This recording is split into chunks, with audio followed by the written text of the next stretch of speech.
Welcome to Good Game, your no BS insights for crypto founders. It's possible that if you're building an NFT marketplace, your numbers go down in this bear market because NFT speculation is dead or whatever.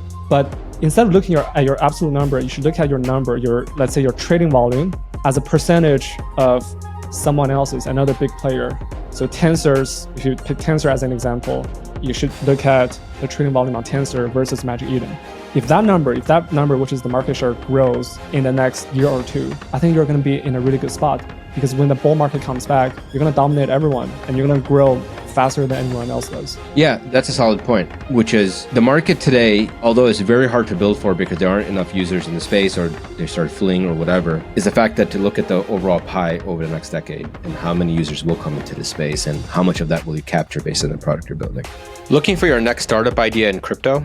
Check out our request for startups list and get inspired at alliance.xyz/ideas. Welcome to Good Game. So there's a lot happening in crypto, and I think it's been a while since we've actually covered what's happening in crypto, where we are today. And a lot of our listeners have asked for a quick summary on where we are in the bear market. So maybe we could use this time to discuss all the things that are happening, where we are in the bear market. Is there going to be another cycle? I've started seeing tweets about that, which is exactly the opposite to Kyle Samani's tweet that there will never be another bear market, if you remember that.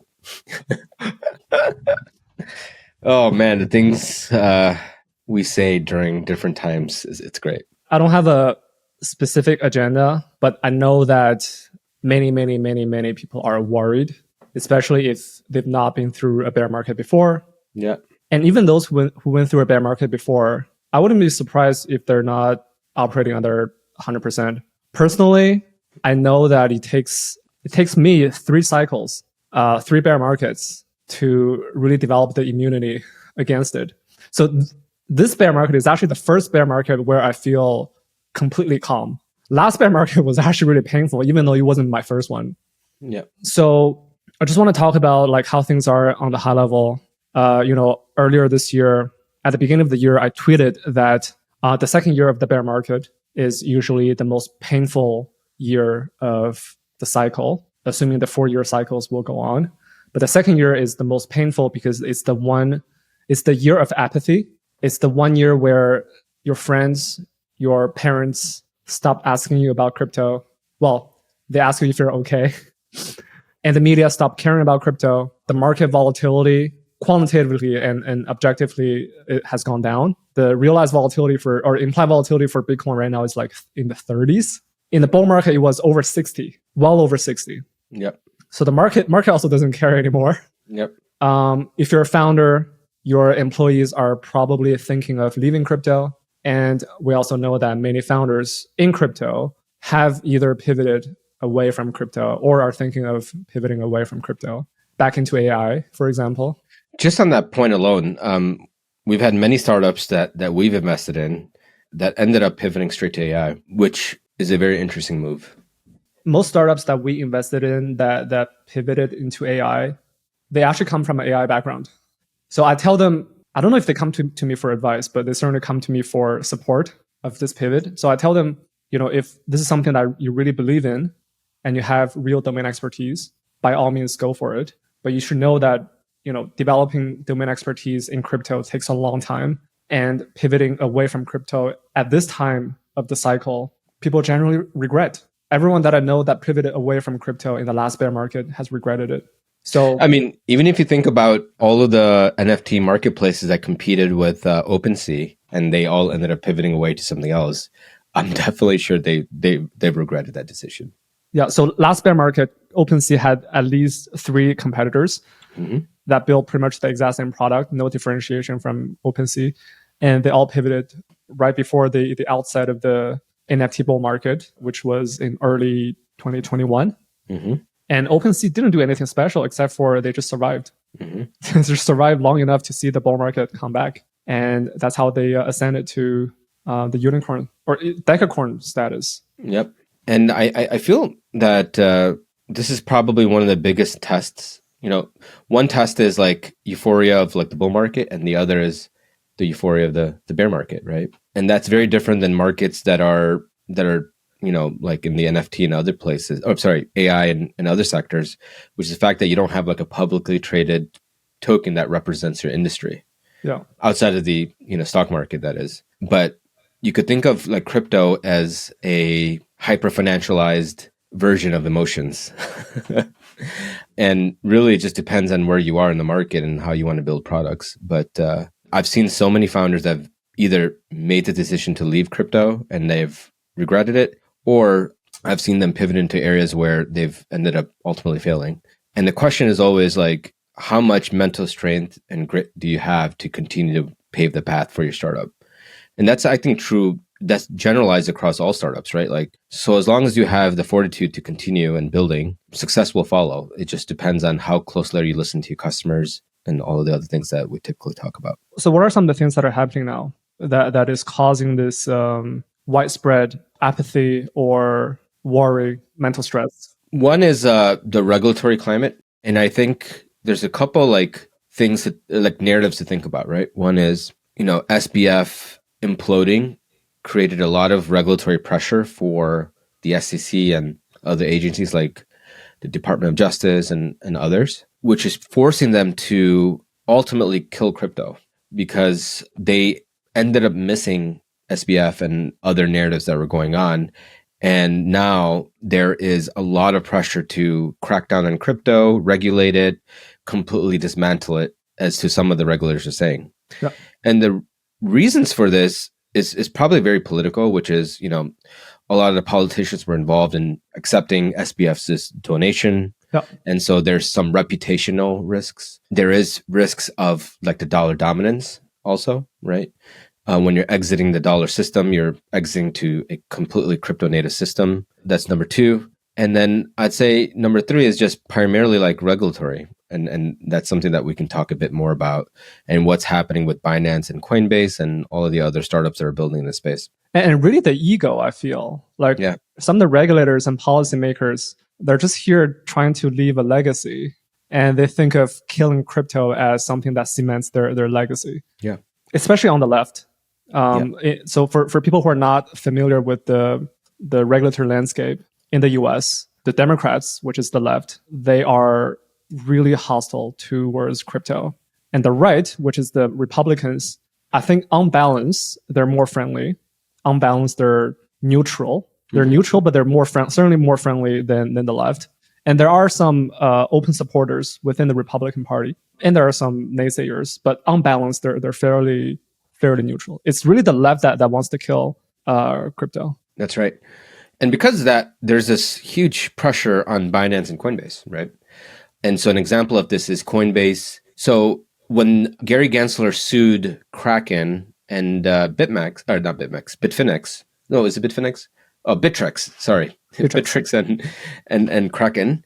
And they sued them on the premise of like staking as a security, right? And users should be accredited or there should be, certain types of rules and parameters in place so that users can follow the framework in terms of being able to invest into like Ethereum and earn staking revenues or earnings. And so they got sued, and Kraken then replied and said, "You've never given us any requirements on exactly how we should sign up and fill out the necessary documents to become regulated in the sense of being able to offer these types of securities." Yep. And I think that's the fundamental problem we're in right now, which is the SEC is not giving us clarification into how we should operate crypto within the United States. And they're doing this on purpose because it creates this kind of like gray area where the SEC can go after anyone at any point without any requirements. Regulation by enforcement. Exactly. Because they want to like dictate exactly what they can do, what they cannot do, right? And so Coinbase ended up suing SEC about a couple of weeks ago. And they said, give us requirements. Like, what should a crypto startup like us do? What is the filing process? Give us some framework so that we can start to follow the rules and regulations. And then they had 7 days to reply back. And they ended up replying back on the 7th day saying that, well, we need another 4 months to think about it and we'll get back to you. And that's kind of where we're left off. Yeah. And so that's kind of the state of crypto today from the regulatory perspective, which is there is no clarity and people are operating in the gray area. And the SEC is aggressively going after every crypto like behemoth and forcing them to comply to rules that have been made since the 1920s. Yeah. But I feel like most of their regulatory FUD is in the US, because outside the US, I actually see fairly positive things developing. Huge. For example, I think Hong Kong and Dubai are the most friendly jurisdictions right now in crypto. They are. And the Hong Kong story is extremely counterintuitive and is a huge narrative violation because Hong Kong does not have any independence from Beijing. And the fact that Hong Kong is embracing crypto, they absolutely 100% got the blessings of Chairman Xi. Yep. Why is that? Like, what's the thinking there? Because, China is, I remember China FUD from 2015. And they've always been against crypto. And so what's the sudden pivot? Yeah. So I'm speculating here. I don't know for sure. I've talked to some folks in Hong Kong, but the thing with China over the last 10 years, since the very first China bans Bitcoin news, is that I don't think China is fundamentally against crypto. What China is fundamentally against is retail speculation. Because even before crypto, the retail traders in China have got burned many, many times by the various Ponzi schemes and fraud and scams. And the shitcoin speculation is something that China does not want to see happen again. Mm-hmm. That would literally kill the lives of many. And that's why they're using Hong Kong as a testbed, because technically it's impossible for retail traders in mainland to gain access to exchanges in Hong Kong. The entities that can have access to trading in Hong Kong are the institutions, and China seems to be fine with it. So that's one thing. They're against, speculation, shitcoin speculation. That's one thing. And they're probably also worried about capital control. Using Bitcoin to evade capital control is a very clear use case of crypto. So they're certainly worried about that. But once again, that's why they limit this whole experiment to Hong Kong. Interesting. And so basically the people who are benefiting from this Hong Kong initiative are the institutions, venture capitalists, exchanges in Hong Kong, but not the retail traders, the individuals in mainland China. There still has to be a deeper reason for this, right? Yeah. Is this to, that's what I want to get to. So I talked about why Hong Kong versus mainland, but now the question is why Hong Kong is embracing crypto. Yeah. So there are a number of theories, but the one that I like the most from talking to people in Hong Kong is that I think China just wants to do something fundamentally different from the US. China wants to embrace things that the US bans. That it's as simple as that. For the exact same reason that the US embraced the internet 20 years ago when China banned Google, YouTube, Twitter, and developed its own firewall. China is pulling the same playbook back to the US. That's fundamental what it is. I think China is in is facing a lot of challenges in terms of economic development. And I think that the party understands that you just have to do something different. If you don't take risks, if you don't embrace new technologies, you're going to fall behind. Yep. I see. So Hong Kong is a test bed, is the way I see it. Okay. And if it works out really well, then they could create its own version of it within China, is the way I would see it. You could see Hong Kong being more of an open platform, like that would directly compete with the US as an example.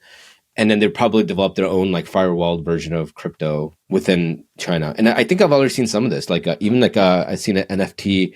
Was it Alibaba that launched some sort of NFT marketplace? But the narrative they took out of it was the token piece, and they kept it just NFTs, and they took out the word speculative.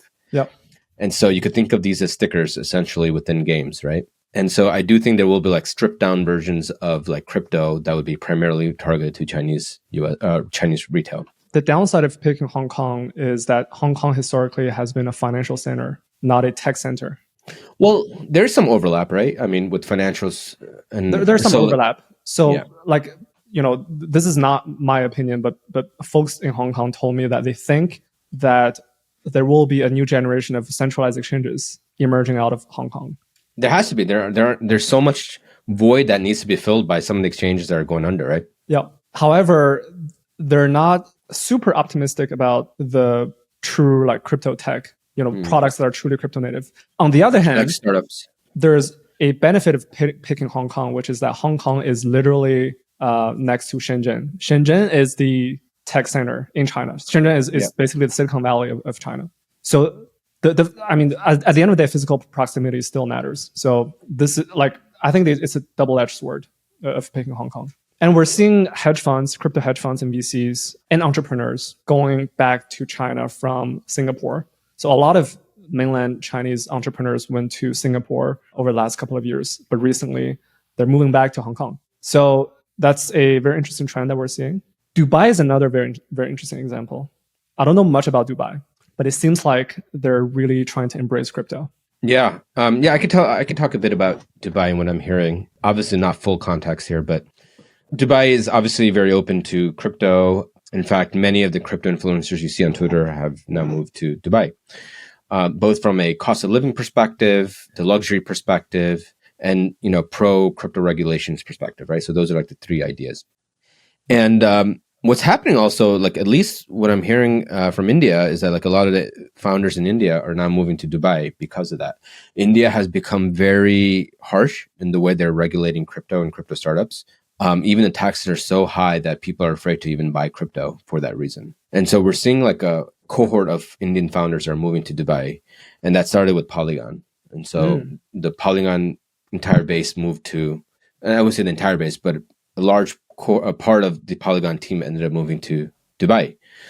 And if you know, in Dubai, historically, Dubai has a high propensity of Indian people. In fact, you could say that, Dubai was built on the backs of Indians, right? And so there's a huge population of Indians there. And it seems very natural for Indian founders to move to Dubai if they want to build a startup. And so from a tech perspective, I know that there will be some really strong tech startups that'll be built based on like this migration of Indian founders and others that are coming to Dubai, although it seems very speculative right now. And so from what I've heard is that the communities in Dubai are very, I don't know, like they're not authentic. They're more or less building startups to scam people or whatever. I'm just hearing a lot of interesting narratives there. Yeah, I hear a lot of scammers in Dubai. It's really same. Weird. Same. But I think that will eventually wash away. Yeah. And I think it's just a matter of time. And so I'm hearing really good things about Dubai as well. And I think I see a lot of like Indian founders are moving to Dubai for that reason. Yeah. In fact, there was a recent article that talked about all the millionaires in India. And don't quote me on this, but 30% of the millionaires left India because of taxes to Dubai. And I'm not even talking about crypto. I'm just talking people that have wealth that are moving to Dubai just based on the cost of living, the taxes, and et cetera. Dubai is zero tax, right? For income. I think it's 1%. 1%? And so it's relatively cheap to live there from a tax perspective. Cost of living is still cheaper than US by like, I don't know, 20, 30%. Okay. So it's a good place to live, at least from that perspective, yeah. And then there's Europe and the UK. So Europe, they passed MiCA a couple months ago. Yeah. I'm not an expert in Europe or in law in general, but I did talk to a few of our European-based or Europe-based founders. They were certainly not skeptical of it. They were generally fairly, supportive of MiCA. So MiCA is basically the first set of laws that are related to crypto that were passed in a major jurisdiction, quote unquote, major jurisdiction. And if I remember correctly, the main point of it was to protect consumers among many other things, but consumer protection was a big one. And I thought that was probably part of it was probably a result of the FTX drama in November last year. But overall, they at least provided some clarity. So I think on balance, MiCA is a positive development for Europe. And then there's the UK, A16Z opened an office in the UK last week. And then I also think that Latin America is largely unaffected. We're seeing actually a lot of startups applying to Alliance from Latin America, building the core infrastructure of on-ramp, off-ramp, exchanges, that type of stuff that happened in the US 5 years ago. So, although I have some pushback on that. But they are embracing crypto, I think. Yeah. They're playing catch up, but they are. I think the policymakers are neutral on balance and unaffected by and large. And so, I mean, I don't know that for sure, but the fact that we're seeing more and more founders from Latin America tells me that they feel comfortable building crypto startups in Latin America. We're also seeing a couple of founders from Africa as well. Yeah, we're starting to see some African startups come out too, which is pretty cool. So overall, I feel like across the world, it's really the US that is being extremely hostile towards crypto. Yeah, and I think it's just a backlash of what happened with SBF. Personally, I think that's Yeah. what it is. Someone has to pay for it, and it's just the people that are building crypto that are paying for it. Yeah. But let's look at it the other viewpoint, which is like politicians that are looking at the actions of the SEC. I feel like there's a negative play here too, is that they're overly regulating crypto or talking about crypto, which he should be, Gary and the team should be thinking about other things, right? And so I feel like there's just an over index on crypto, and I feel like that's going to create some backlash for Gary Gensler and team. And I think we're going to start to see that too, I feel like. Yeah. I mean, you already are, right? Like, I think the judge for the Binance US and SEC case talked about, why are you telling them to shut down or like freeze their assets? Yep. What's the point of this? Is what the judge said. The judge said, like, let them just, if there's money in offshore accounts, have them move it back onshore. And why freeze customer assets? Why create more complexity why should the users have to pay for this? And so I do think that SEC is getting, like, whatever they're doing, it's probably good for crypto in the long run, because they're creating so much like negative headwinds that people that are that are judges and et cetera are saying, like, what's the point of any of this? Yeah. So maybe there is some light at the end of the tunnel, but it just looks really bad right now, just based on dissent. I was also thinking the other day that the powers that be are paying more attention to AI right now, which in the short term is a nice distraction to crypto. I mean, people are worried about the dangers of AI. Yep. So there's less focus on crypto right now, which is a short-term positive for our industry. But anyway. Yeah. It seems like AI has taken some limelight away, which is great. We'll see if that continues to sustain as we get to build crypto back up from what's happened over the past few years. So what advice would you give to founders and builders and other professionals, investors, working in this space when it comes to how to think about the regulatory environment? Should you be worried? Is there any actionable steps you can take? For me, I take the optimistic route, which is eventually all of this will be figured out. And so the best thing a founder can do is not worry about the regulatory FUD, stay focused and build. And that's the asymmetric opportunity, right? Which is, for every opportunity that's in the space, there's at least 100 startups that are building for that opportunity. In crypto, it's probably less, because people are worried about the regulatory FUD and all the other FUD that comes out. And so your opportunity to make it in crypto, there's a higher chance for you to make it in crypto. So as long as you could see the light at the end of the tunnel, meaning like, don't worry about the FUD, don't worry about any of that. Things will resolve if you believe in the core technology that crypto brings to the space. But in the US, there is undeniably an increased risk for founders, right? In terms of law enforcement. So, well, it depends, right? Like if you're doing scams and stuff like that, or hacks or whatever, then yeah, absolutely. So if you're building like, I don't know, like a developer tooling or some infrastructure or centralized business, I don't think there is an increased risk. But if you're launching a token or building like a DeFi or perhaps even NFT marketplace, there's certainly an increased risk, right? Yes and no. I mean, like if you look at Uniswap and DYDX, they're both in the US, right? Mm-hmm. They've launched perp exchanges or just traditional exchanges, and they launched their own tokens that's publicly traded. And so if anyone that has stake in this, it's going to be those two, right? And so those are the two that are going to get hit with regulatory FUD over a small startup of 10 or 15, is the way I see it. So DYDX actually geofences US users, I believe. Yep. And this is also a very concrete, non-legal advice that our legal counsel gives to our founders, is that if you're building some in DeFi, the safest thing to do is to geofence US users. Yeah. So, I mean, like, there's many ways to argue against it as well, but that is probably the best way, is like, if you're a founder in the space, you geofence the US and build for the communities that are outside of the US, as an example. What I tell our founders who are in the very early stage is something really basic and I think intuitive, is that the biggest risk that will kill you is not finding product market fit. The biggest 100%. Risk for you is your product sucks. It is not that the regulations will kill you. The regulatory risk is something that will come way after. So as a result, at this stage, try not to break the law. And as long as you try to do that, you'll be fine. All the regulatory FUD is probably a distraction. Exactly. Because at the end of the day, like if you have the ability to build a generational startup that can create wealth for everyone, especially the US, do it. And if there's FUD or regulatory challenges, then bake that into your roadmap is the way I would see it. So aside from regulations, what else are you seeing in crypto at large? What are some of the trends? Yeah. Another trend that I'm seeing is NFT marketplaces like Blur and Tensor. Blur recently launched their lending product called Blend. Mm-hmm.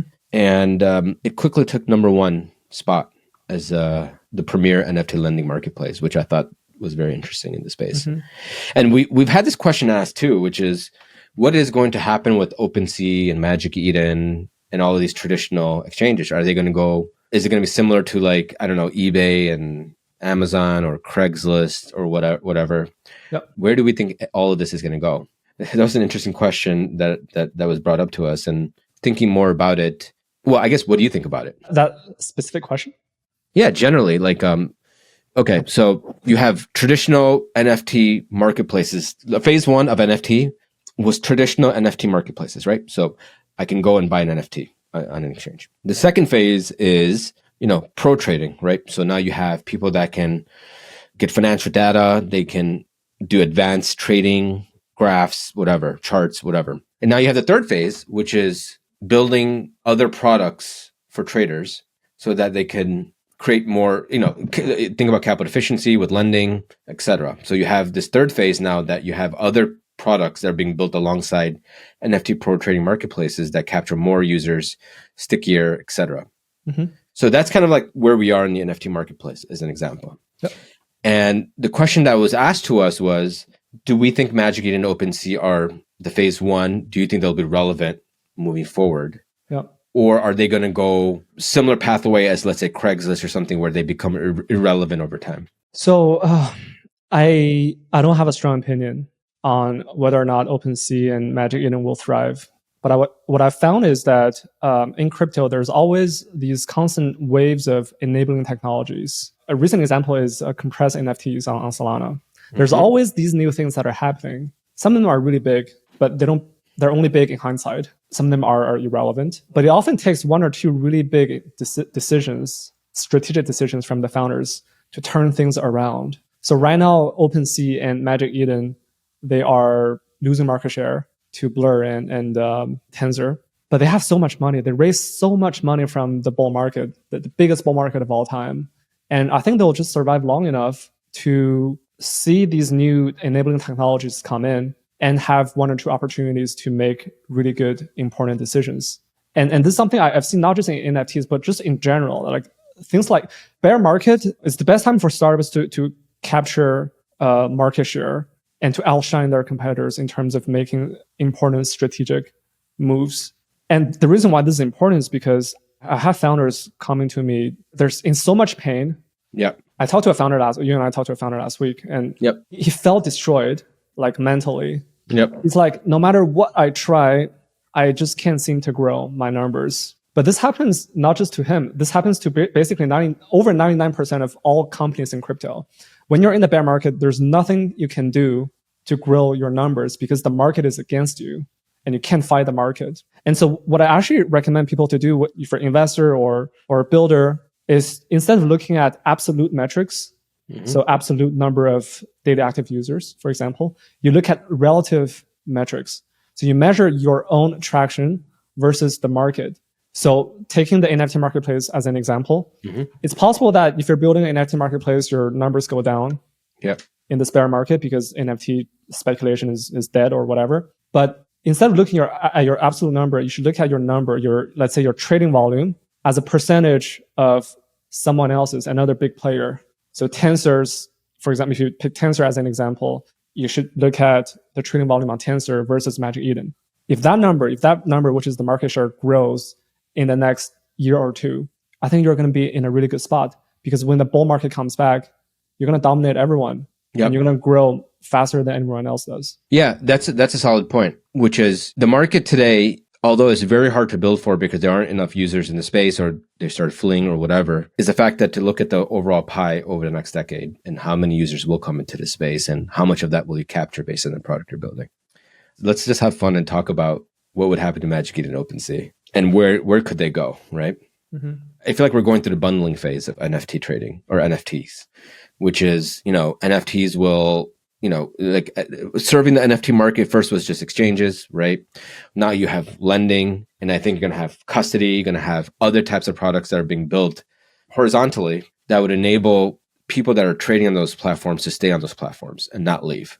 Mm-hmm. Even if you think about like cross-chain margining, right? Like lending your NFTs and then using that as a way to trade on a perp, as an example. Mm-hmm. And we're seeing that already. If you look at it, like we've had a bunch of startups that have applied to our program that are building NFT perps.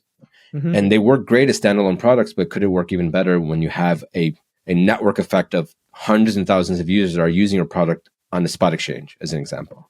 So someone like Coinbase makes a lot of sense for them to launch a perp exchange, right? Because they already have millions of users that are using their product today. So the question is, what is going to happen to NFT marketplaces like Magic Eden and OpenSea? Well, me personally, I think that they're going to be forced to innovate. They have a lot of capital, as you mentioned, and they can compete with the likes of Blur and Tensor. The question is, are they going to compete directly by following their footsteps, or are they going to sidestep them and build other types of products that will completely take them off guard? To me, it seems like right now, Magic Eden and OpenSea are following Blur and Tensor's footsteps. I think this is a trend I'm seeing elsewhere as well, especially in DeFi. So this horizontalization. Yes, we talked about this at our last pod, the end state of DeFi. Yeah, and I actually tweeted this at least 2 years ago. I said the backend of DeFi will fragment. Backend meaning basically smart contracts. Yep. And the front end will consolidate. Yep. And by that I mean the consumer-facing products, they will all try to kill each other. Yeah. By competing with each other. Yeah. Like Aave, Curve, they launched their own stablecoin to compete with the incumbents. And then, Uniswap launching their NFT products. Everyone is trying to compete with everyone else on the front end. The same thing is happening on Solana. One of our Solana startups, Hubble, they built a stablecoin a couple of years ago. And then recently they started building a Yarn type of product, like vaults, trading vaults. And they're also looking at other opportunities as well, like such as DEXs and lending. So everyone is trying to look at everyone else and trying to compete. And this is like something that happens across the board in the bear market, in NFTs and DeFi and other consumer products. I feel like we're taking the backwards approach, right? Which is we see the small little niche, right? And we're building for that niche. And turns out as crypto expands that there's a bigger niche, right? That kind of encapsulates all these smaller sectors in the space. And slowly but surely, it's going to get bundled, as you mentioned. Yep. And I think that's probably the best way to look at it right now, which is we're all building for this specific problem, but in fact, there's a bigger problem, right? And you have that as an element. Then the second element is like, your margin is my opportunity in the bear market, which is, now that margins are compressed, behemoths like Uniswap has to think about ways to capture more margin. And so that's why they launched the NFT marketplace. They launched a wallet, because when the next speculative market comes in, they want to make sure that they can turn the flywheel on and capture as much margin as possible. So speaking of that, a lot of people are, again, really worried. And one of the most common questions that they ask me is, when does the bull market come back? And what will it look like? Do you have any thoughts on that? Because everyone is thinking about what the next bull market looks like and trying to position for that future. Yeah. There's very little to build for during the bear market because the market is so small. Mm-hmm. But if you have a vision for 5 years from now, you can build for that vision starting now. But what does that bull market look like? I have an answer, and it's not a pretty answer. Yeah, I'd love to hear it. I'm trying to think about like all the bull markets, bear markets I've been a part of. 2013, 14, or 14, 15. I remember Ethereum. And so like that was like the narrative, and then building on top of that, which led to 2017. 2017 then was, building products that actually make sense on Ethereum. And, DeFi summer happened, right? And now you have so many different use cases you could build for now that could touch the real world. Social being one of them, financial products. So I feel like we're getting closer to being able to touch the consumer is the way I see it. So my hunch is what's going to lead the next wave is going to be whoever gets to touch the consumer first. Okay. Is that along the lines of what you're thinking? No. No. Okay. Tell me what you're thinking. I think that until 3 billion people around the world have installed a browser extension type of wallets, what we're going to continue to see is speculation. Speculation is what brings the next wave of users. And that may not sound pretty, but it's okay, because I continue to think that speculation will bring the first billion or two users, and these new users will stress test the infrastructure. So last bull market, we realized that our blockchains didn't scale. The fees of Ethereum went to like $200 per transfer. Yeah.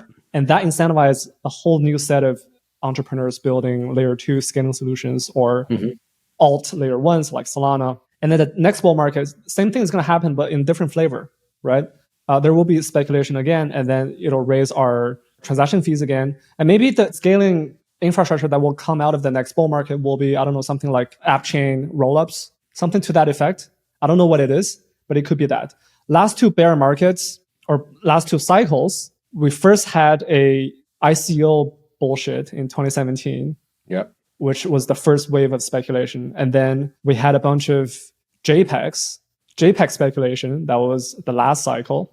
So we went from shitcoins in the form of fungible tokens to shitcoins in the form of non-fungible tokens.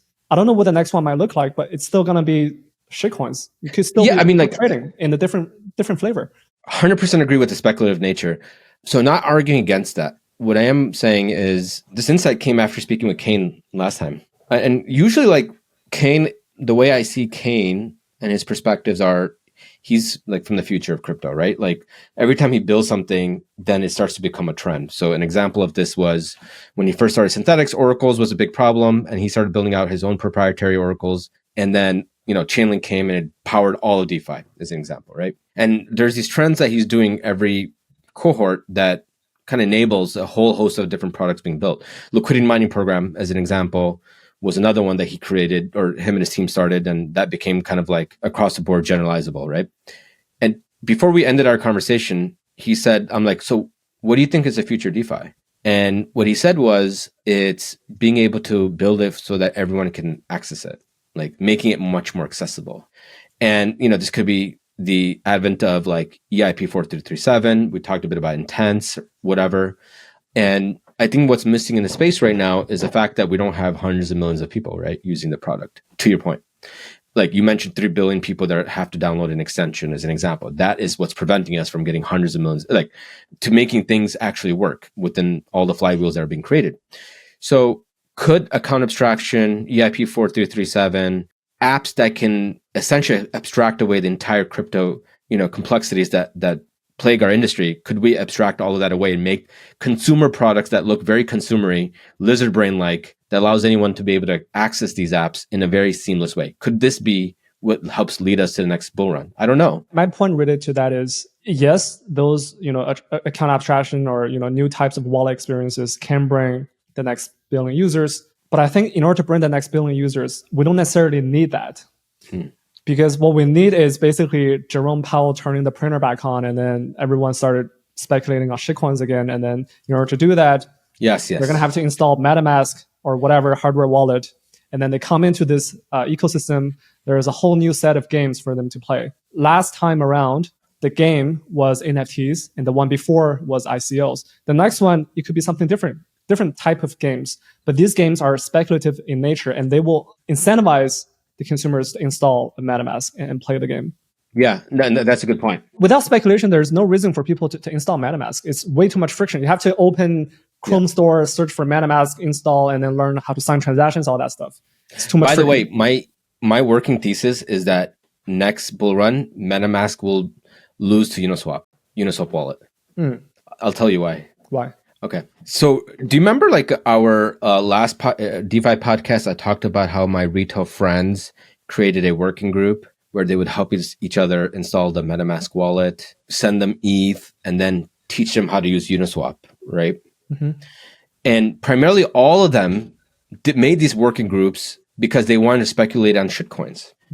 And now you could just tell someone to download the Uniswap wallet. I downloaded and I used it, and it's very easy to use. And I think what's going to end up happening is next bull run, Uniswap is going to capture a large part of that speculative market. But to build on your hypothesis, I think what you described is very likely to happen. But to build on top of your hypothesis, I think the wallet that will win will depend on the type of game that will emerge from our ecosystem in the next bull market. The reason why people install Uniswap, or the reason why people might install Uniswap as opposed to MetaMask, is because the dominant game today is ERC20 shitcoin trading. Yep. But if the dominant game becomes NFT trading, then I think OpenSea or Blur or Tensor or whatever, I think their wallet will win. Yes, we'll have to see where it goes. But I'm thinking about like Uniswap's like NFT strategy as well, right? Like if you can buy NFTs and tokens from one app, which app would you use? Who's going to capture a speculative nature of the market? So it's very hard to say which one is going to be the next wave. But I still think it's going to be tokens, no matter what. Because, just look at Pepe. I mean, it's just, so here's another good story I wanted to tell you, which is I was working out with my trainer, boxing, right? And my trainer you could think of him as a average retail crypto investor. So I was in the middle of like this exercise, and then he just stopped me. He goes, "Yo, I just got a notification from crypto.com and they're talking about Pepe. Should I buy this, Imran?" But I didn't, and this was when Pepe first started taking off. Yeah. But imagine, hundreds of thousands of people using this type of product, right? And they all get the notification about Pepe. And the first thing they do is like, should I put $50 in it, right? Yeah. And so I still think the fungible aspect of a token is what makes the speculative market always be like token first. And then it leads to like other asset classes down the line. Yeah. Yeah. So I don't know, like maybe Uniswap has that edge where it will capture that speculative nature and then start to sell them other products, which is kind of the bundling phase that we've talked about. Maybe Uniswap could become the de facto bundled product that will give you access to the crypto space. So it seems like you and I agree on the fact that speculation is going to will once again bring the next wave of users and create the next bull market by definition. I mean, because like people talk about how crypto should move beyond the speculative phase into this utility phase. I think that's just the most mid-wit take of all time in crypto. Like speculation is the thing that crypto fundamentally brings. Yep. The hyper-financialization. Why don't you want to embrace it? Yep. The hyper-financialization is a feature, not a bug. It creates new consumer experience. Why get rid of that one thing that crypto fundamentally enabled? I mean, speculation for me is utility. The ability for a retail user to make money or to lose money is a feature. Yep. It is utility. So I think we should embrace it, and that will happen again in the next bull market. And maybe Uniswap is maybe thinking more broadly about my thesis around, or like Keynes' thesis or whatever, about like consumer apps. And maybe Uniswap will become the de facto consumer app, right? Yeah. I mean, we're thinking about mobile, like we have no penetration of mobile in crypto at all. Yeah. All the penetration is desktop. Yes. So mobile wallet should be a thing in the next bull market. I mean, I think the timing, I don't know if it's perfect, but it's good. Timing is good because now we have account abstraction. We can build mobile wallets that use the secure enclave to store the private keys. Yeah. So security is much better now. I've always avoided using mobile wallets in the past because I worry about the security. But if you can use secure enclave to store the private key, which effectively turns the phone into a hardware wallet. Yep. I think I wouldn't mind using it. So I wouldn't mind it either. Mobile wallet could be a thing in the next bull market. And that in turn will create new types of consumer products that are mobile first. 100%. Let's just say if you could even use like Apple's keychain, right, to store a part of your shard or a private key. Personally, I trust Apple keychain. I mean, I actually trust Apple with a lot of things because they take privacy to the heart in all the products they're building. So at least from an Apple user perspective, I would definitely trust it. So we talked about what the next bull market could look like, which is a very hard question. But now let me ask you an even harder question. When will the next bull market come? Oh, I mean, I usually ask you for this question. But if I had to guess, it's when Powell turns on the printer again. I mean, I agree with you, by the way. But when does that happen? When does that happen? Well, let's just talk about today's news. Like all the macro regulatory FUD, right? Yeah. There's a FUD about like China and US going to war. There's wait, what? What? The FUD. Oh, in general. In general, Okay. Yeah, right? yeah. There's that war because of Taiwan, right? Yeah.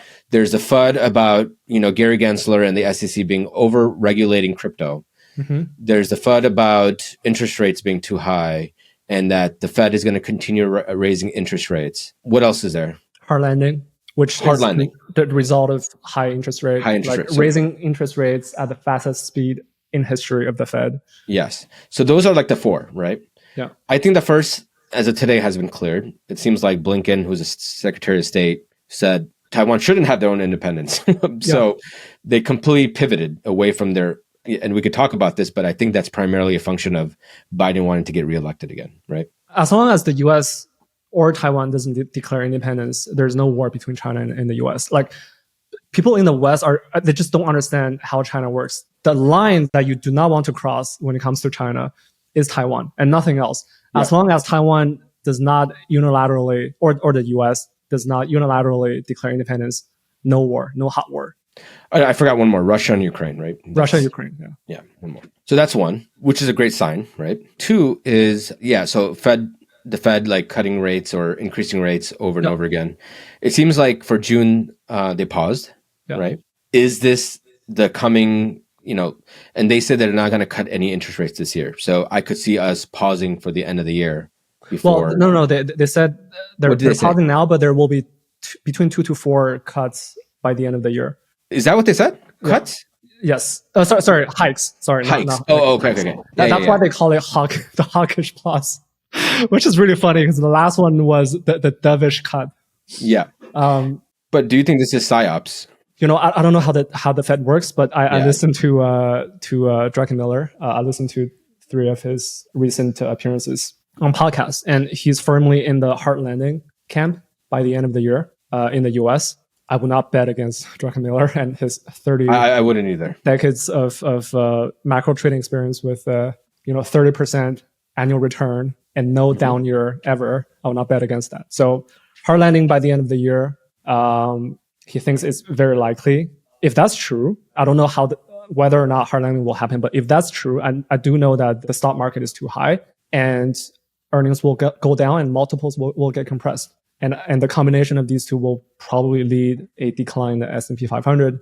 Or actually, I don't know about S&P 500 because it's still dominated by big tech and AI. But certainly in the long tail of stocks, the Russell 2000, and as a result, other risk markets that will ultimately affect crypto. So if we assume that there's hard landing by the end of the year, I think there will be tougher times ahead for crypto, for the liquid market. I mean, the private market is already pretty much dead. There's no liquidity anymore.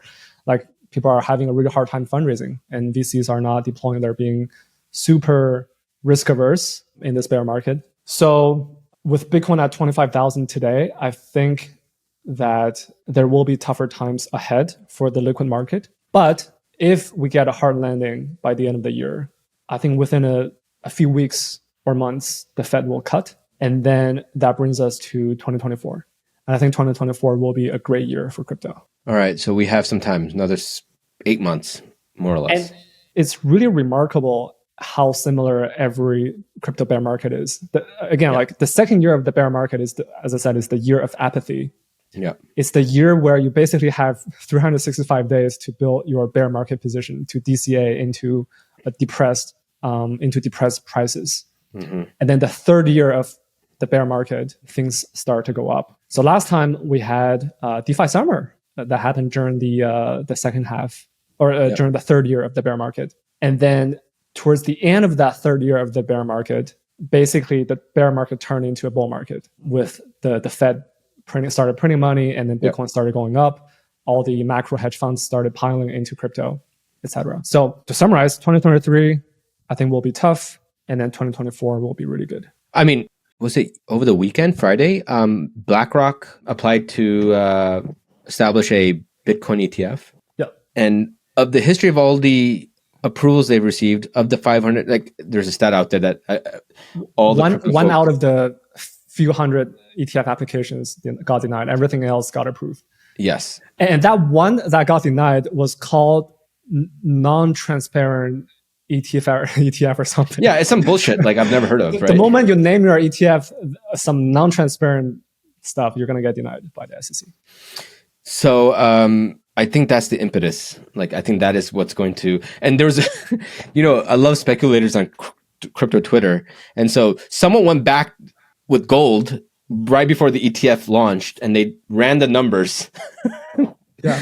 From when when gold ETF launched and to where it went in terms of peak, and it was from like something like $300 a share to $2,000 a share after the first ETF launched. So this I don't know to what extent Bitcoin ETF impacts the Bitcoin market at this point in time. At this point, right? Yeah, if the Bitcoin ETF got approved 5 years ago, it would have made a big difference. But today, pretty much anyone who in any macro, hedge fund who wants to get exposure to Bitcoin can get it. I think the people who can get access to or exposure to Bitcoin is the retail, their retirement account and stuff like that. That's right. And the thing is, like, Grayscale Trust is like a very bad product, right? It's a horrible product. Like, for anyone that wants to get like something that's up to NAV, that measures the price of Bitcoin accurately, you can't get that today. And so I do think it'll open up a window of investors that will allocate based on that. And there are still investors that haven't allocated Bitcoin. So I do think it'll definitely open up the market. I just don't know how big it's going to be. So I do think that will be another headwind, I think, at least from a narrative perspective. I mean, you're already starting to see influencers revving up their engines when it comes to, like, I think I shared a few tweets with you of why this is going to be such a big thing, and why you should be buying now versus later, blah, blah, blah, blah. Yeah. But I feel like it'll take some time. And I know over the next couple of weeks, Grayscale is going to, Grayscale has sued the SEC, if you remember. For not approving their ETF? Yes. So that's coming to trial very soon, like in the next week or two. Mm-hmm. And with BlackRock launching its ETF, and Fidelity now is thinking about maybe launching their own or acquiring Grayscale, apparently. Mm-hmm. There could be something here in the next couple of weeks. And so people are speculating on this narrative. There's also the halving next year. Yeah. Although at this point, I don't know how much the halving really matters. Yeah, I don't know. The supply reduction is really small now. Yeah. Hard to say. But overall, I think the biggest driving factor over a time horizon of 1 or 2 years is, for better or worse, Jerome J. Powell. All roads lead back to Jerome. So they print, market goes up, people start feeling bullish again, optimistic again. There will be more entrepreneurs getting into the space. VCs are going to deploy money more, they'll raise more money, and then the whole flywheel gets kicked off again. But, like Arthur Hayes, who's the founder of BitMEX, talked about the next bull market is going to come from China. What do you think about that thesis? Like, okay, Powell printed money, and that's what led to the past couple markets, let's say. Yeah. But could China be the next driver? Of crypto or global markets? Crypto, I don't think so. Because again, the retail traders they don't have access to crypto trading. It's the institutions, and there aren't that many of them. Institutions in Hong Kong. I don't think China will be responsible for the crypto bull market. How about global market? Global markets depends on the time horizon. In the short term, over the course of months or at most 1 or 2 years, I think it's possible. China is printing now, and they are, yeah, and they cut rates already, right? A few times. Yeah, and their market is very depressed right now. So Chinese stocks will probably do really well in the coming months. But over the course of 5 to 10 years, I really don't know. There's reasons to be bearish on China, and there are reasons to be bullish. But if you talk to the average Chinese person in their 20s or 30s who lives in China, mm-hmm. they're far less optimistic than they were 10 years ago, which is very similar to the US, by the way. Yeah, it is. So, I mean, we can spend a whole episode on talking about this as well, but yeah, I really don't know. Cool. How about social media? We've had Lens that's becoming a large part of the conversation, and we're starting to see lots of users migrate to Lens and Farcaster. Yep. I'd say probably Lens, from a high level perspective, they have over 120,000 to 150,000 user profiles. Yep. And more generally, consumer products, right? Yeah. Consumer products in crypto. Where are we? And are we going to see crypto consumer products truly going mainstream? Because right now what's happening is, I'm sure you've seen this, but the vast majority of startups are building infrastructure. Yep. And you and I are both pretty tired of it. We want to see more. I'm so tired. We want to see more consumer products. But again, this is this trend happens in every bear market. Every bear market, there's more infrastructure, and then bull market, there's more consumer. The pendulum swings back and forth. But in terms of consumer products, again, I think whether you're a social network or some other type of consumer products, you got to embrace financialization, hyper-financialization, and speculation. I think there's absolutely no shame in embracing speculation. Agreed. Anyway, I think we should start talking about crypto social networks in general. Yeah. Why do we want to build social networks on the blockchain?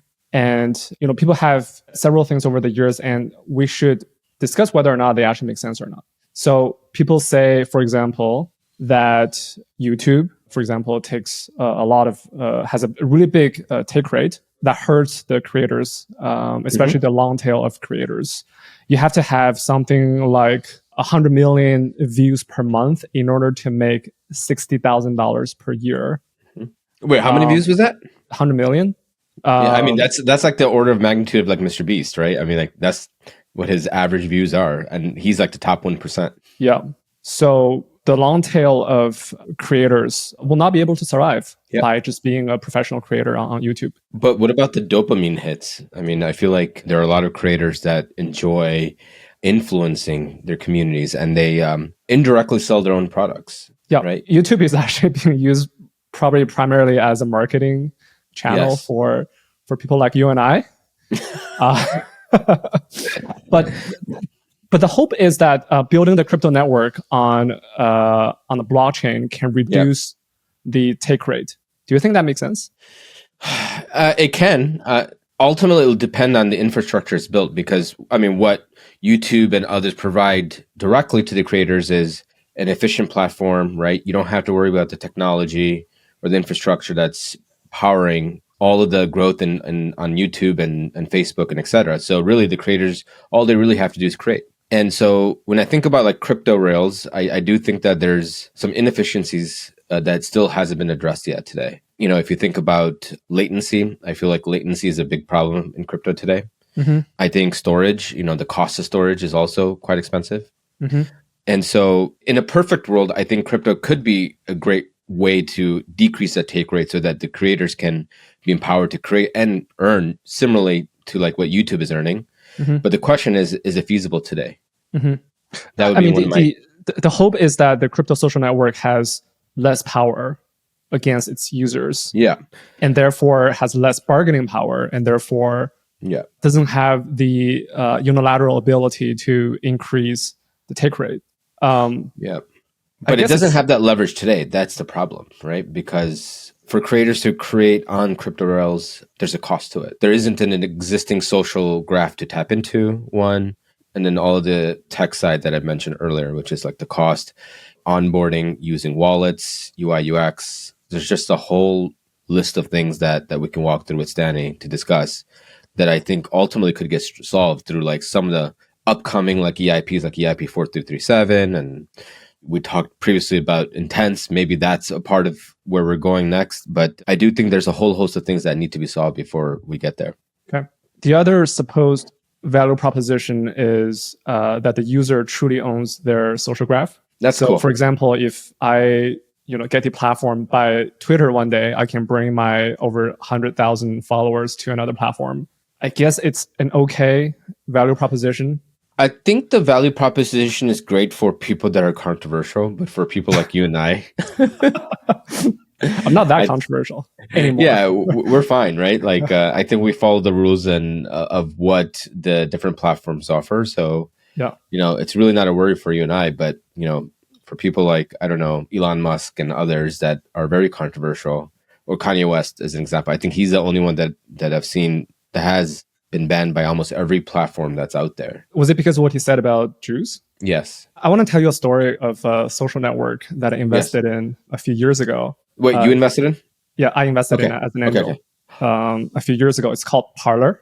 Parler. We've used it. Yeah. To follow Kanye West. Oh, Kanye West is on there? He was on there. I believe he acquired it. Oh, he did? Yeah. Damn. He acquired Parler. Yeah. But then, so he acquired it. And then I think once the whole blow up happened with the comments that he made, I think they parted ways. But yeah, he quote unquote did acquire it. I exited my position, but I didn't know who the buyer was. But anyway, I invested in Parler a few years ago because I saw all the conservatives were getting deplatformed by Twitter left and right. I don't consider myself as a conservative or liberal, but I just saw that happening in real time, including Trump himself getting deplatformed by Twitter. So I said to myself, there's got to be a Twitter for conservatives. So I invested in Parler. And Parler is basically a Twitter clone with a different color scheme, so red instead of blue. And makes sense. makes sense. And it did okay.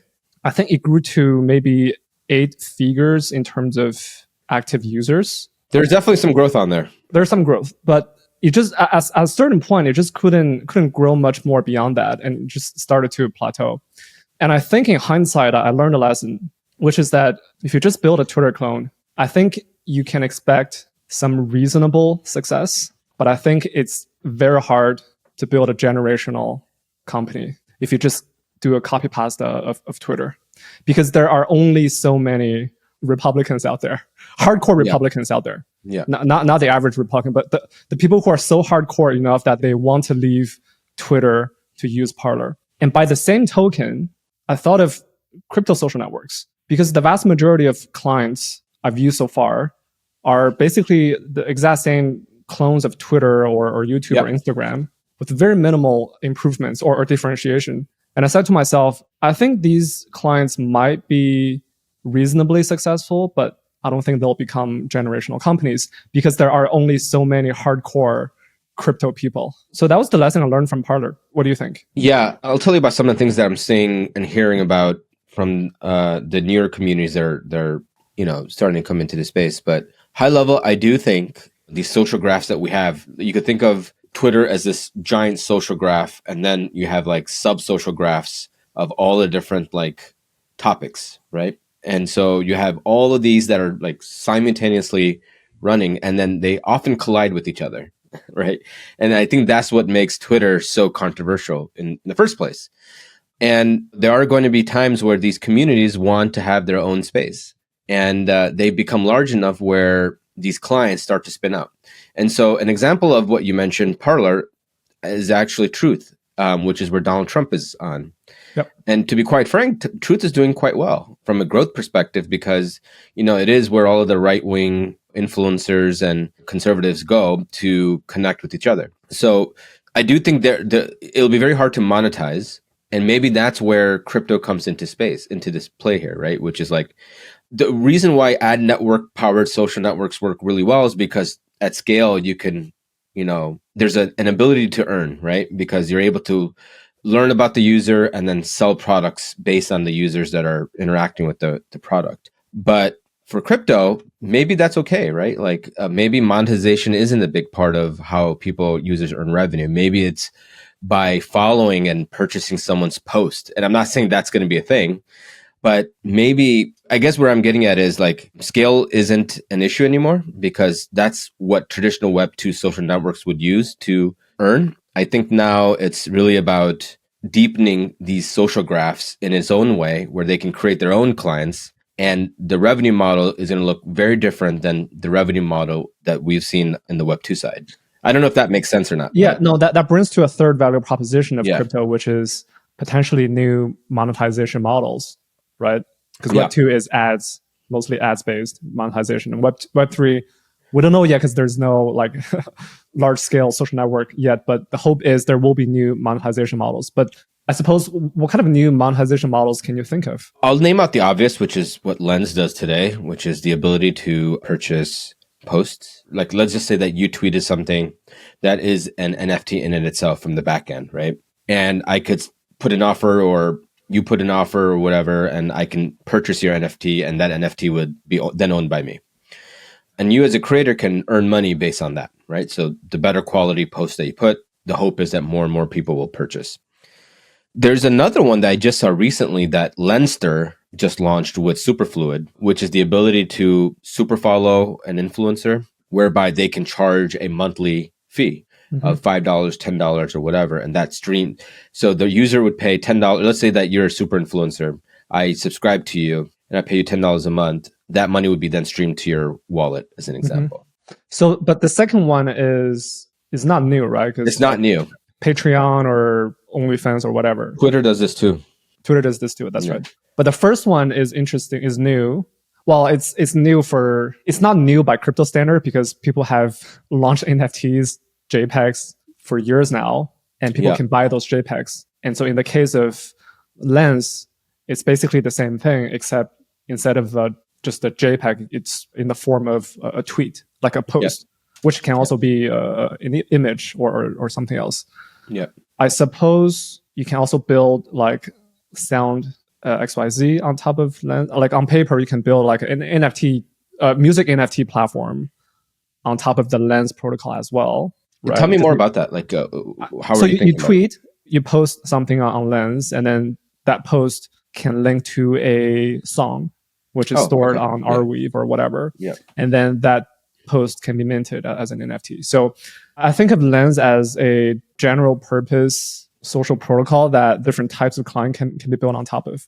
But this whole idea of minting NFTs and sell it, I don't know how sustainable that is. Well, we've seen this, right? Remember back in the day during the bull market, during the bull market, there's a company called Cent, CENT, that ended up tokenizing Twitter posts. And I think one of Jack Dorsey's tweets went viral and someone bought it for like, I don't know, $1 million. 18 million. Like something 18 million? Something ridiculous. Oh my God. Maybe not 18, but something more than something really, really ridiculous. And then it went to zero. I'm so stressed out for that guy. Okay, 18 million. Oh my God. I guess that's one of the downfalls of drawbacks of recording something on the blockchain is that you remember that pain for the rest of your life. Yeah. So it's a badge of honor. It's a badge of honor. Generations and generations. Yeah. POAP as a service. It's POAP as a service. But yeah, I'm not sure about Lens in terms of the monetization strategy. Yeah. I do want to talk about the various clients so on Lens, I've probably tried a dozen of clients. And then Farcaster, I've used the main official one. The Warpcast or whatever. I've also tried Nostr, which is that Jack Dorsey's thing. Horrible. I've also but he's really proud of it. He says he calls Nostr one of the very few scalable or one of the few decentralized protocols at scale, which what is he talking about? I don't know what to make of it. But I tried Nostr. I didn't like it. It's basically just a 5 BTC maxis talking to each other. And they're just talking to each other. And then I also tried Blue Sky, which is the Twitter spin-off of their decentralized protocol. And out of all these different protocols and clients I've tried, the one that I find the most interesting is something that will probably surprise our audience. It's DBank. DBank?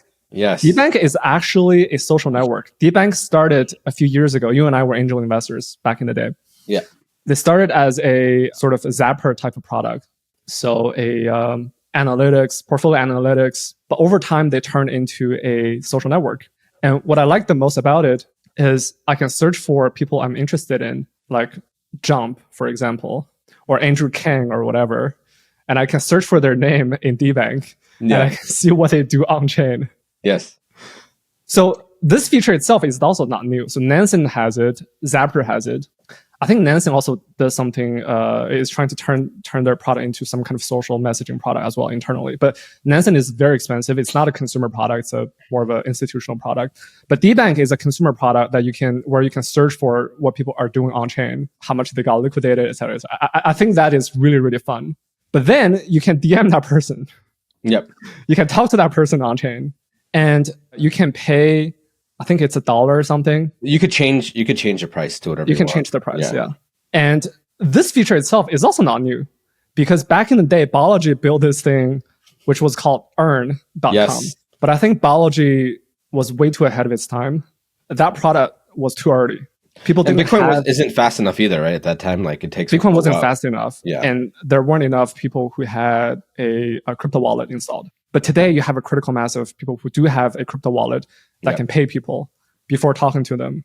Yep. And so the recipient can accept that money and view the message and reply. So you're basically monetizing the recipient's attention. The recipient has a way to monetize their own attention. So it seems like there are many like emergent apps that may look like one product, but they're all targeting the same user base, right? Yes. So DBank is one, maybe Zappify indirectly is one, because they are now like, if you use Zapper, like they highlight all of the influencers that are active on chain, right? Yeah. And you can click on it and then you can connect and whatnot. You have Nansen indirectly, right? It's more of a private version of an on-chain activity for people, right? So like you can follow different people and influencers, so-called smart money, right? And then now you have Lens. And then there's another startup, which we won't name just yet, that's also targeting something very similar. And so it seems like there's different flavors of this. And the question then becomes, is there going to be a dominant platform, or is it just going to be different versions that will attract different communities around these types of like front ends, as an example? Because DBank is a very different, like when I think about DBank and Lens, I think of them at first very different, right? Mm-hmm. One is more about something that you're used to today, like a Web 2 version of social media and Web 3. Mm-hmm. DBank is a very crypto native way of thinking about social media, which is primarily following them based on the activities that they've done on chain. Yep. The reason why I like DBank out of all the more well-known crypto social networks is it goes back to the earlier point that I brought up, which is that if you just build a Twitter clone, I find it very hard to become a generational company or protocol or product. And DBank, out of everyone, is the only one that I felt is truly crypto native. You can do stuff on there that you can't do without crypto. Yep. Because you can see what someone you're interested in is doing on chain and then talk to them on chain. You know, social media on crypto rails, although it seems like it's a very novel new idea, you know, it's been tried before, right? And let's take our viewers back. When was this? Like 5 years ago, 6 years ago? 2017. That era, yeah. Yeah. There's a startup called Steem. Do you remember Steem? That Dan Larimer's fifth project. Yes. And Dan Larimer, if you guys don't know, was the founder of EOS, which raised $4 billion in its heyday. And 20 other different projects. Yeah. Including, was it voice.com? Do you remember? Yes, it was voice.com. No, they acquired voice.com. I think EOS acquired voice.com. I think they acquired a domain name for like $5 million, something ridiculous. I think it was a lot more than $5 million. Yeah, I'll take a look, but it was some insane amount. Yeah. And so maybe we could learn from Steem and see what they did right, what they did wrong, because there was a point where I believe I spent some of my time on Steem, but it went wrong pretty quickly. And I think we can talk a bit about it, but maybe if you want to give our audience a quick high level on what Steem is. I mean, Steem, I didn't use it, but I remember I didn't use it as a writer, as a creator. Yeah. But I used it just to see what's going on there. And Steem was basically yet another Twitter clone with a very big twist, which is that when you post something, you can get rewarded in the Steem token. And, you know where this could go, right? And this is exactly what fundamentally went wrong with Steem. All these DeFi protocols from DeFi summer were not the grandfathers of liquidity mining. It was Steem. Steem was the OG of liquidity mining. But instead of getting paid in tokens for using a DeFi protocol, you get paid in tokens for using a social media and by posting stuff on there. And that's what went wrong with Steem. The token sink, there was no token sink. There was only supply. So people were rewarded in the Steem token, but there was no demand for the Steem token itself. So over time, people would just farm the tokens by posting stuff, and then they will sell it immediately. Exactly what people did, like what people did during DeFi summer, during all the DeFi liquidity mining programs. And then over time, the Steem token just went to zero. And when it went to zero, there was no more incentive for posting. And that's how it died. Some interesting add-ons to this is they would pay you for not only posting, but also upvoting. So you could imagine everyone's content would get posted and would get upvoted. Yeah. And in its heyday, it had up to 1.2 million users, monthly active users. How many? 1.2 million. That's more than Lens today. Yeah. Because Lens has, what, like 20,000 daily active? Yeah, I think it's 20,000 monthly active users. Farcaster has 11 million monthly active users. There's about 125,000 profiles that have been set up on Lens today. So those are some of the stats. Farcaster 11 million or 11,000? I'm sorry, 11,000 monthly active users. Sorry. Yeah. 11,000. That makes more sense. Yeah. And that's like the current stats today. And I think the reason why Steem did so well is the fact that people could make money.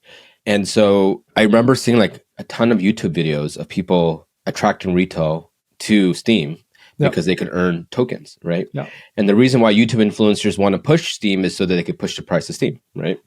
And you had this like weird cyclical effect of like influencers bringing more and more people into Steem, and then these people farm the Steem token, and you know the rest is pretty much the way it typically plays out. As bad as the Steem token was designed, I think the financial incentives is something that current crypto social networks are missing. What do you mean by that? Current social networks in crypto, actually taking an even step back, everyone is talking about how crypto should move beyond the speculative phase into more of a utility phase.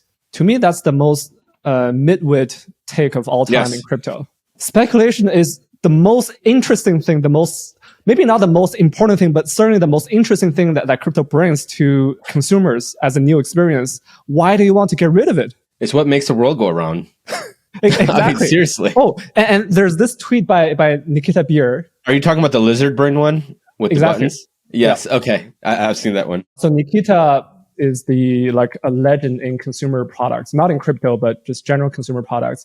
And he's so legendary because he built the same product twice within a span of 5 years. And then the first one, he sold it to Facebook.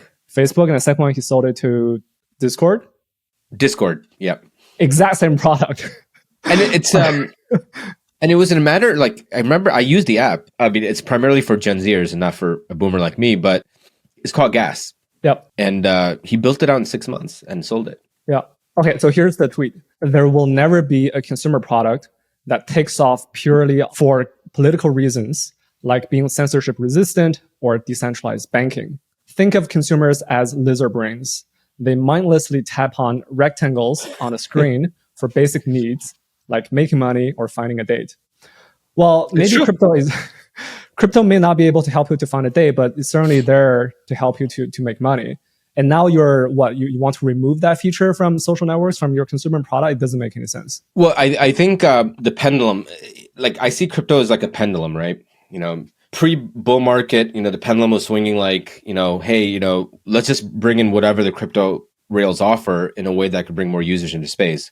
And then once peak bull market hit, there was just too many grifters or pumpers or whatever you want to call it. And now the pendulum is swinging back to core ideologies of let's just build a great product. But really, we should be right in the middle, which is we should leverage what's the speculative nature of crypto, but then also the ideologies of building a great product that people want to use, right? By the way, that pendulum happened for crypto games as well. And it's so funny, during the bull market, you had products like Steem or Axie, which, by the way, I think are fundamentally interesting products. They went viral because of the ability for people to make money.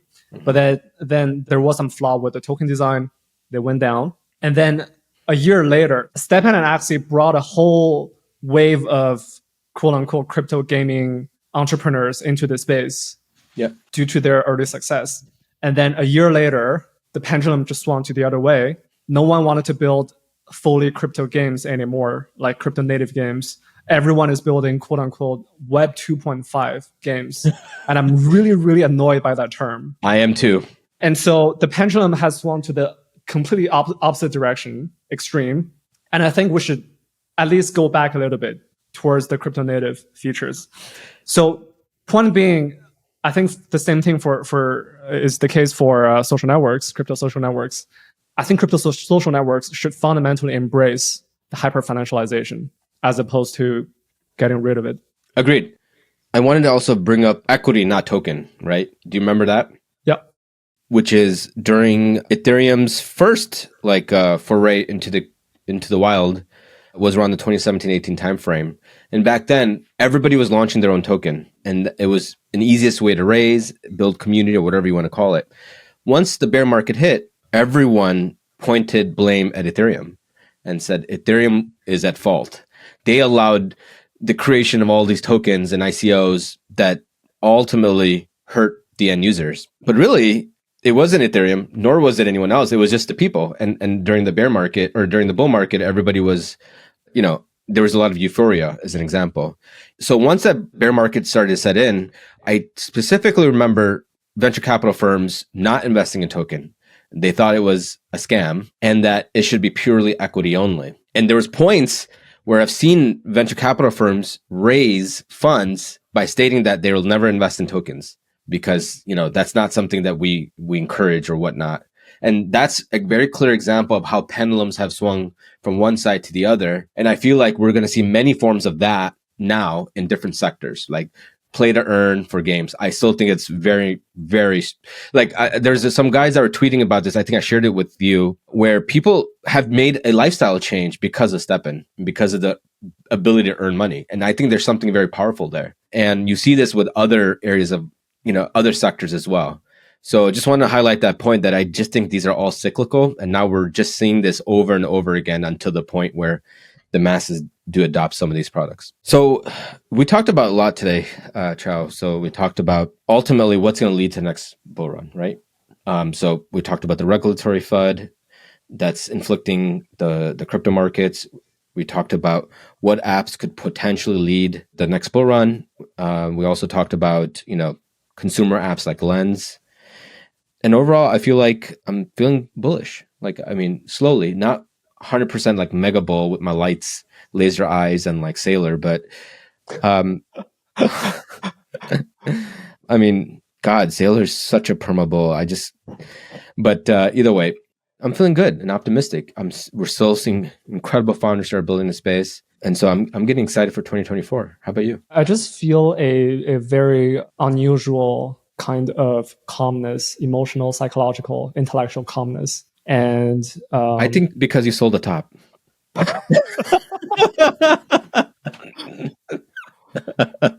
Not nearly as close as 40 was it 4,900? But I sold a ton. Not at a great price, but I sold a ton. But you're right.